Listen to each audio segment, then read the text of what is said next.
What's up, guys? It's your boy Reesie boy. We're having shepherd's pie, guys, by Maria. I like homemade shepherd's pie.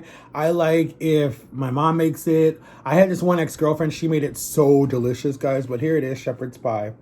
I just stirred it up. You put it in the microwave. It said for 9 minutes, or in the oven for 375. But I did the microwave, so they said 8 to 9 minutes. So I did 9 minutes. It came out delicious. It smells delicious. It's carrots, corn, and mashed potatoes. All the one that how I made mine, okay, guys? And we're going to say grace. Dear God, bless us reading in Jesus' name. Amen. All right, guys. So,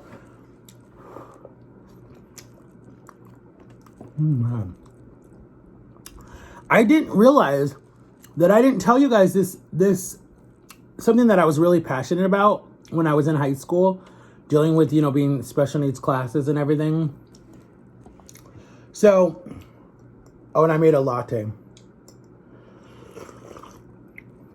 So I used to be in special needs classes, as you guys all know if you guys have been following my story. But they would choose the good kids out of the classroom, right? And I was like one of the good kids to go work with the artistic. I don't even know if I'm saying it right. The people who had more severe disabilities, like the ones that had Down syndrome, that were autistic, that were speech impediment, couldn't even speak at all. The ones that were they had no verbal, they couldn't talk. So they would use these machines like a tablet or this, whatever it was, to speak for them. And you basically would just have to try to understand the machine, basically, because they just were not verbal at all. It wasn't that they couldn't talk. It was just that, well, some of them they couldn't, but some of them they just didn't know how to form words, I guess. I don't remember exactly the details. This is really hot.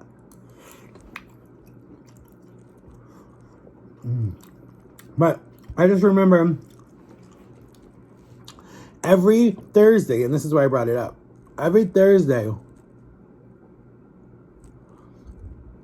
I would go for all my periods. That was a good thing with being in special needs classes. You had the same teacher for all your periods, except like when you first got to school, I had PE, and then for lunch you were away from your teacher. But then like the rest of the day, you had the same teacher or different teachers or whatever it was, but they were all like in the same classroom. So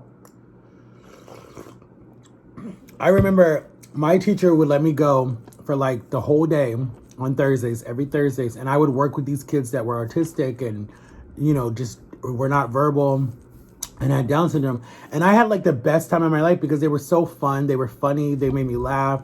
A lot of them just wanted someone to talk to. I mean, I would sit and talk to them for hours. And it was just like, it made me feel good, like to help people who could not have a voice. And I think that that's like one of my biggest things, is just to help people. And so that's why I'm saying, like, I'm going to take a break for 3 weeks. I'm going to do me, try to fix whatever issues I'm having mentally, and come back. But what I'm learning, and I love to see this.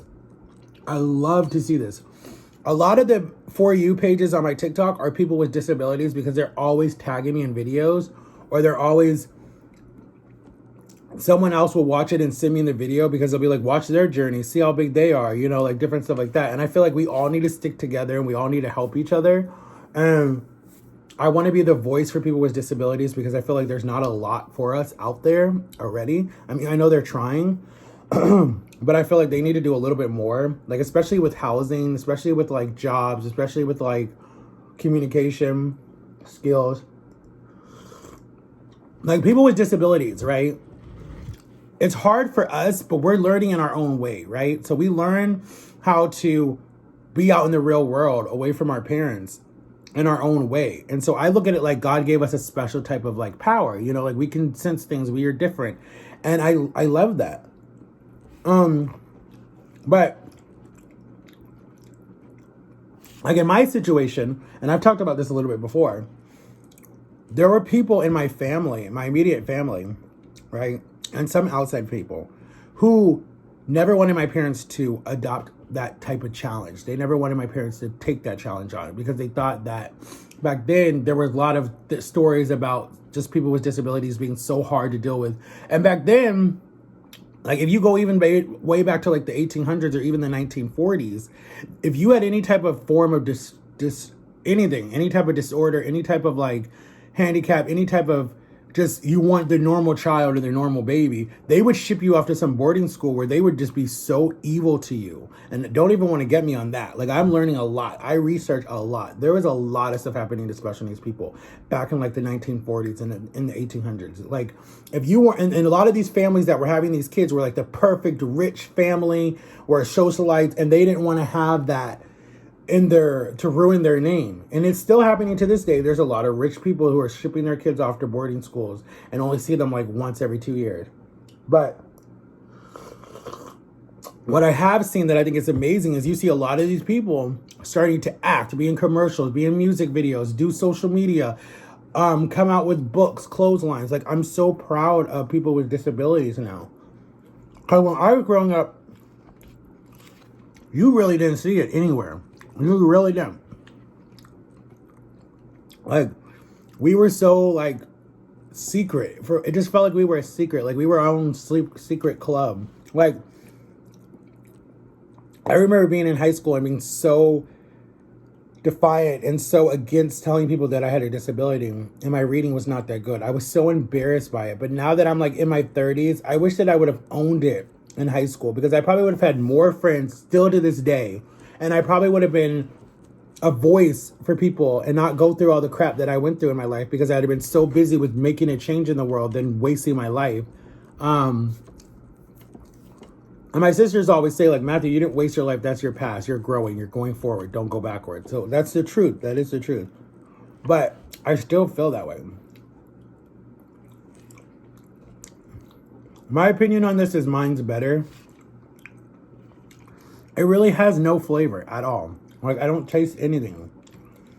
Only thing that has the most flavor is whatever this weird sauce they use.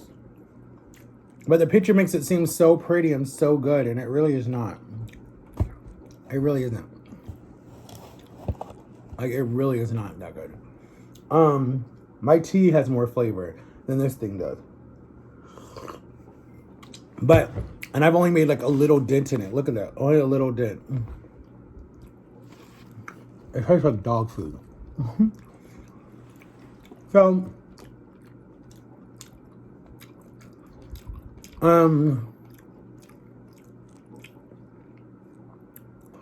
shout out to Drama TV, guys. Go help her channel. We're trying to get one of her videos to go like to the millions.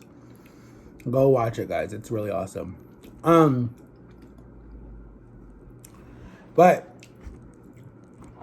you have to own your disability. Like, don't be scared of it. Like, I hate that people are scared of it. Like, so many people, like, if it's your bedwetter, if it's your, well, that's hard to really own. Because, like, I was, and that was so embarrassing when I was younger.